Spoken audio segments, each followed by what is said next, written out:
Welcome to the Women's March Canada podcast, making the equality of women in Canada the new norm. This is episode 15, and it's titled, Let's Make Inclusion the New Norm. My name is Melissa Durrell, and I'm your host, inspiring, uniting, and leading the charge for the advancement of women across Canada.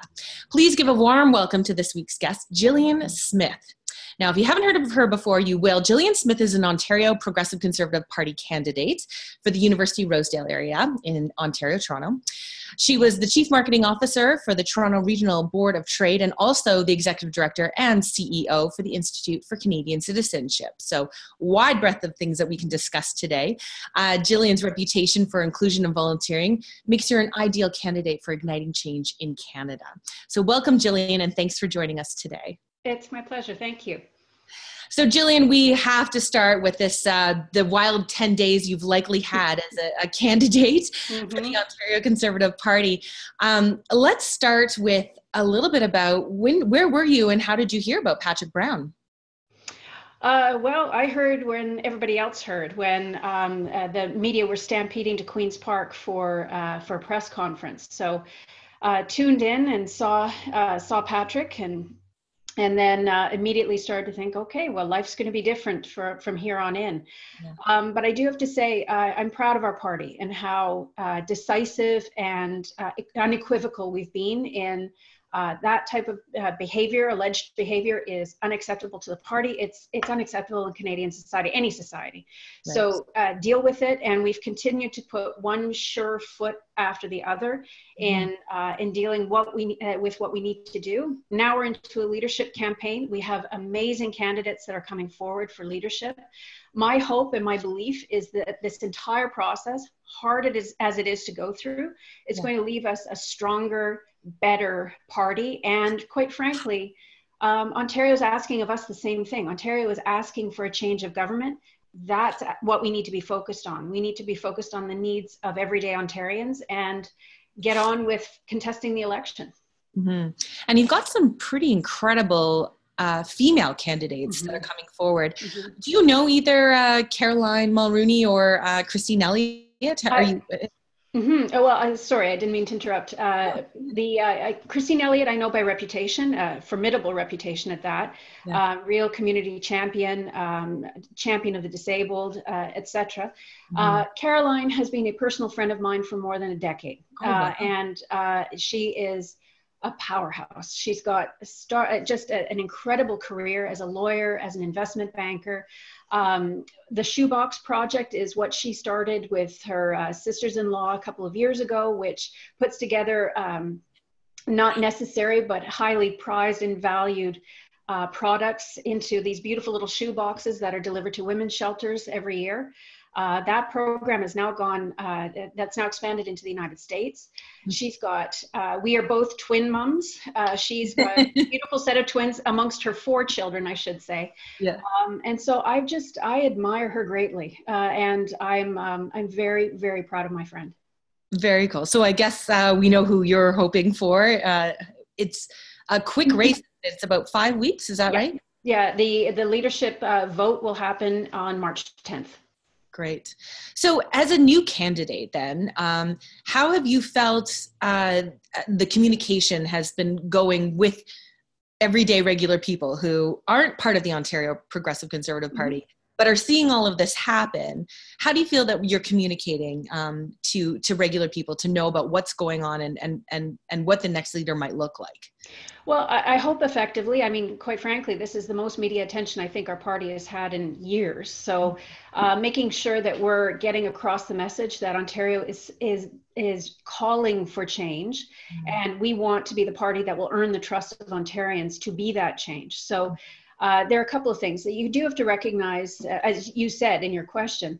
There are people who live inside the Queen's Park bubble, and then there's everybody else. So the people inside the Queen's Park bubble are watching every minute of this as it evolves. And so I'd say we've been responding very effectively to questions that are coming forward. But we also have to recognize that for those outside of Queen's Park, I mean, this is an interesting distraction, but they've got much bigger, much more they've got bigger issues in their lives than worrying about what's going to happen to the leader of our party. Right. You know, hydro rates, childcare, unaffordable housing, et cetera, et cetera. That's what matters. Mm-hmm. And so I can speak for myself in saying that constituents, if they have heard of what's going on, are like, yeah, get yourself, right the ship and get on with it. But here's what matters to me. And then, and my focus is on exactly that, what matters to the people. So let's go back and talk a little bit more about you, Gillian. So you've had a great little C-level life so far. What is making you want to make the jump, I guess, from the private to really the public world? Yeah, well, I mean, I've had a career 20 plus years in not-for-profit and private sector, and always often working very closely with the public sector. So that I think is essential when you're thinking about a life in service. First of all, I believe fundamentally in public service. It's crucial in a function in a healthy democracy. You need a healthy people committed to a great public service. But having sat on all sides of the table, so with private sector hat on, not-for-profit sector hat on, public sector hat on, you really get to understand how they work best together and how they often aren't optimized, if I can say. So just understanding where people are coming from when you're thinking about bigger policy issues, I think is a great asset. But I'm jumping into this, I'm repeating myself, but I'm jumping into it because I believe in service. And for the last, Women's March is a perfect example of this. Women have been saying to themselves, if only we had some good people running, if only we had some good women running. And you can only look in the mirror so long before you recognize, there's a good woman. Yeah. And take the responsibility upon yourself to just do it. Good for you. We just ran a women's campaign school, and they'll be running across the country for municipal, obviously. But I think that's a big message that we're trying to get out. Because once we get to 50% representation, then there can actually be good changes that are happening. That's right. Yeah. Have you noticed, are there more women running for the Conservative Party this time around? I know I've noticed a difference, but was there a concerted effort to get more women out? Absolutely. Yeah, our party made great efforts we're not going to hit, or we're unlikely to hit 50%, but right now I believe we're at about 40%, which is far and away more women than we've ever fielded before. So that is wonderful. And then when you look at the women, they are so diverse in background, every which way you want to think about diversity. That is powerful. So, I've been encouraging, much as we await who our new leader is, look at our team. We have an amazing team, and we're ready to form government. So what's your story? How did you get to be who you are today? Well, what were some turning points? Yeah. Mom and dad, to start. I mean, I am the daughter of an Air Force pilot turned federal civil servant and a librarian. So I grew up in Ottawa, but Toronto's been my home for the last 20 plus years. But to understand who I am, you have to understand that I've had two careers all the way along. I've had the career that's paid me, and it's allowed me to work in citizenship and immigration, in business, in business development, in all sorts of fields, crisis communications, probably part of the reason I'm so calm these days. But my second career has always been in the community as a volunteer. I was chair of the Library Foundation here in Toronto. I was vice chair of Community Food Centres Canada, chair of the board of the Stock Community Food Centre for 20 plus years. And I'm highly involved. I've been involved in dozens of different organizations because I believe in service. But when you knit what I've been paid to do with how I've chosen to invest my time over the course of the past decades, it's only when you put all of that together that you realize, oh, well, wait a second. Here's somebody who has developed relationships right across the board, a fantastic network of passionate city builders and community builders, and someone who knows how to navigate Bay Street and Main Street. And you add all of that up. And while this wasn't necessarily in my mind for years and years and years to do, it just was a natural draw towards service.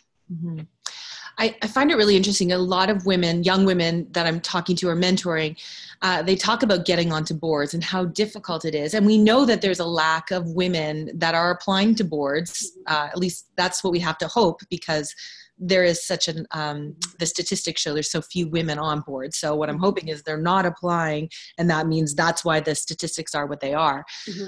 But what would you say to young women that are interested, or women across, I mean, they don't have to be young. You could be in your 40s, 50s, 60s. How do you get onto a board? What kind of advice would you have for them? Well, treat it just like you would a job application. So do your research. First of all, number one, pick your passion. If you're not thoroughly committed and willing to give of your time and your talent and your treasure to a cause, don't bother. If that, you won't be able to carry, and I'm speaking about a not-for-profit board in the charitable sector. If you can't carry the commitment that organization has to the cause authentically, don't bother, because it'll be a waste of everybody's time. But once you have, then treat it as you would a job search. Figure out who you know on the board, or who you know who knows someone on the board, and figure out a way to get introduced. Introduce yourself to the executive director or the CEO.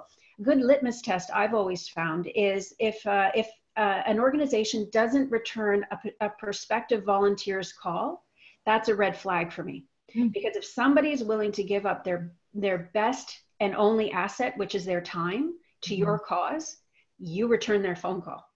So, and then beyond that, it's figure out what it is that you have to offer and what it is that you would like to learn from the experience. So back when I was in my early days, I was working in PR and communications. So I had skills that I could offer as a board member, as a volunteer, but I was interested in diversifying my skill set. So I wanted to learn about the Finance and Audit Committee, the HR Committee, the Strategic Planning Committee. And so I offered my skills in exchange for asking for the opportunity to sit on other committees, or at least be, if not a full-fledged member, then at least be able to audit and sit in on those meetings. So that's how I went about it. But you have to be bold. You have to be brave. You have to you have to pursue. But I would say the time is now. Boards are struggling with how to recruit more women, how to recruit more diversity, period. So for any young woman thinking of thinking of this, my advice is just get going. Yeah, great. That's great advice. I want to talk a little bit. You wrote this great article called "Meaningful Inclusion Creates Opportunity," and you also tell the story about your nanny Lynn. And I'm wondering, just for our viewers, can you tell us a little bit about that and what this would be a couple of years ago, but it's been your passion. So tell us a little bit about that. Well, I would say, aside from volunteerism, my other great passion in life is inclusion. Because if you don't feel a part of something, if you're not in, you're out. And there's no reason in a country as bountiful and beautiful as ours for anybody to be on the outside looking in. Right. So I wrote that piece. My twins are now 5 years old. Yes. And Lynn came into our life fairly shortly after they were born because I was drowning. I needed help. And she came to us as a fully trained, with lots of experience as an operating room nurse from the Philippines. She worked in the University Hospital in Manila, which is of a size, it dwarfs Canada's largest hospital. It's such a big hospital. But she couldn't get work as a nurse here in Canada. It was impossible. All the doors were shut. And so she was working as a nanny, a fantastic nanny, but she had more to offer. And I was and at the time I was running the Institute for Canadian Citizenship. And, I had heard, of course, we'd hear the legions stories of people who can't use their credentials upon coming to Canada. And here I had it right in my own home. And how could we work together to try and navigate the system in order to help her at least be able to use her nursing? Well, it was a Byzantine path that we had to try and forge through, involving lawyers and paperwork and tests and money. And at the end of it, effectively, she was told that she had to go and do her nursing all over again here in Canada. Very common. She can't afford it. Yeah. So now we're lucky that she's still part of our family, still part of our lives, but she spends her days now as a personal support worker, which tends to be a path for particularly those who've had training in the healthcare sector to be in sort of a para sector to the healthcare sector. Mm-hmm. So I know that the seniors that she takes care of every day are loved just as much as our girls are when she comes and sees us from time to time. Mm-hmm. But it really truly is that one-to-many story. Mm-hmm. And as you said, I mean, you can get into any taxi, Uber, there's so many places where we interact with people and we hear the same story over and over again. Mm-hmm. Credentials are. How do we actually start to make changes in Canada to fix that? Well, happily we are. It's a question of doing more. So it's a question of clarity at the time when someone applies to come to Canada. So you've got to remember that when someone is applying to immigrate to Canada, they're coming to Canada. They may not necessarily realize that they're coming to Quebec or Alberta or Ontario. And depending on their profession, the rules might be different. So is there a way that we could do more upfront education before someone applies and gets into the process? Once here and during the settlement process, how can we strengthen the bridging programs that many of the professions have started to implement?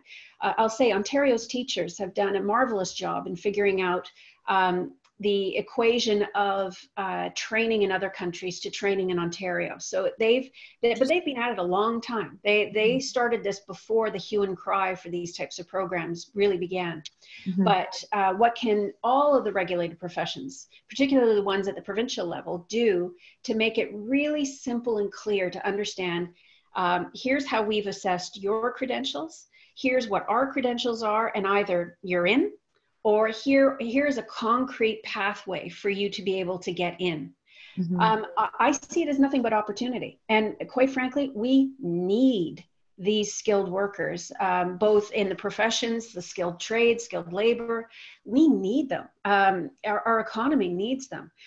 So it's just logical to me that we figure out the smoothest, fastest pathway for this talent to be able to make their place in the Canadian economy. Because quite frankly, if we don't do it, there are plenty of other countries who say, no, you know what, we need that skilled talent too, and they will win. Right.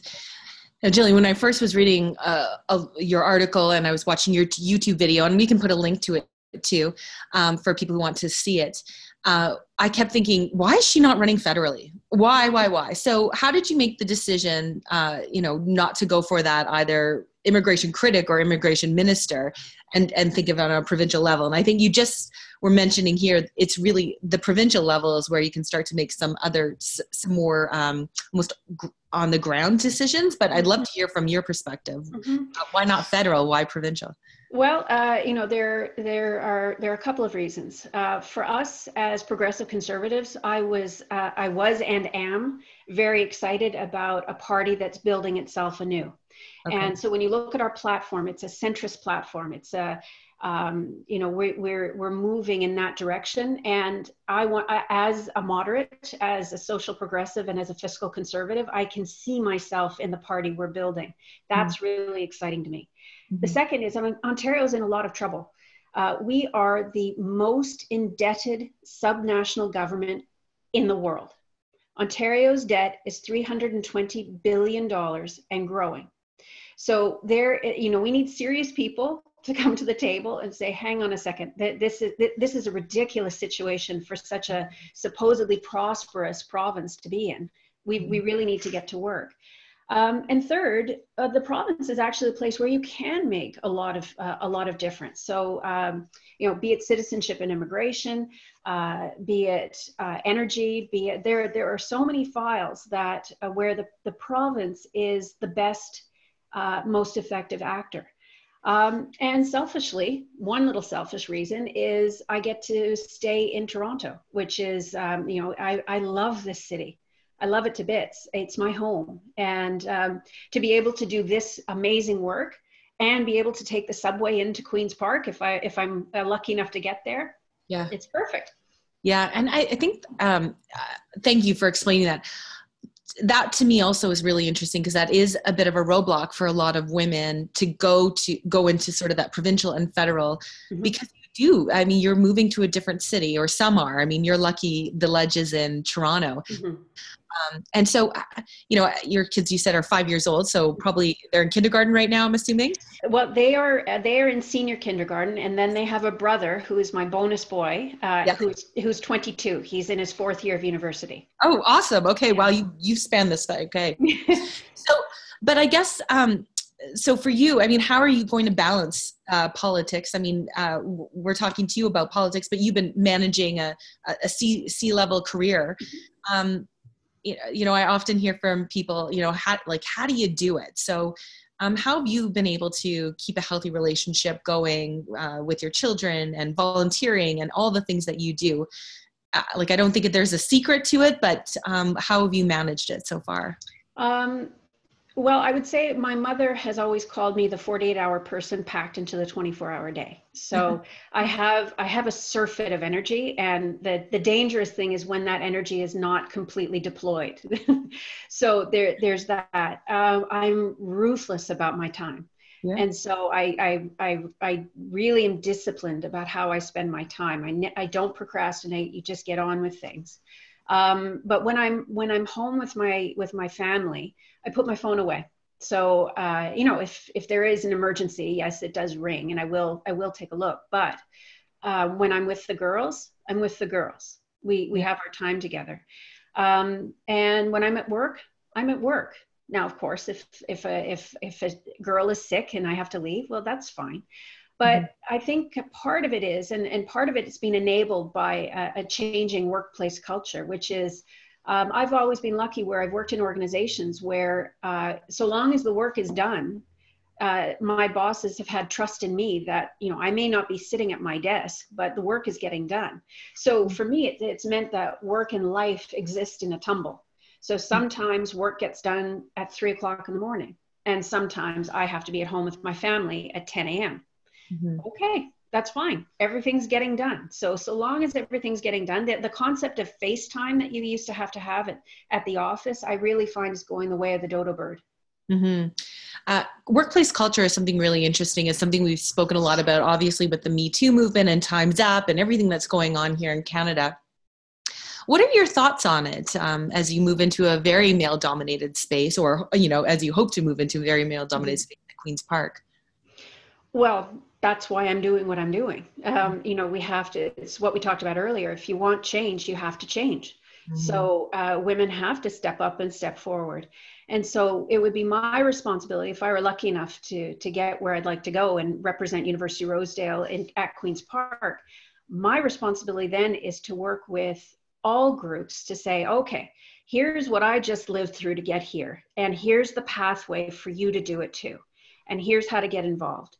And I'll say, I'd be one voice doing that, but there's yourselves, the folks behind Women's March Canada, there's Equal Voice, there's Samara, there's Civic Action. There are all of these organizations that are working so hard to build the next generation of city builders. So supporting their activities, which I have and will, and acting as best I can as a role model to say, well, here's my path. It wasn't a perfect path, but now it's your turn. You try.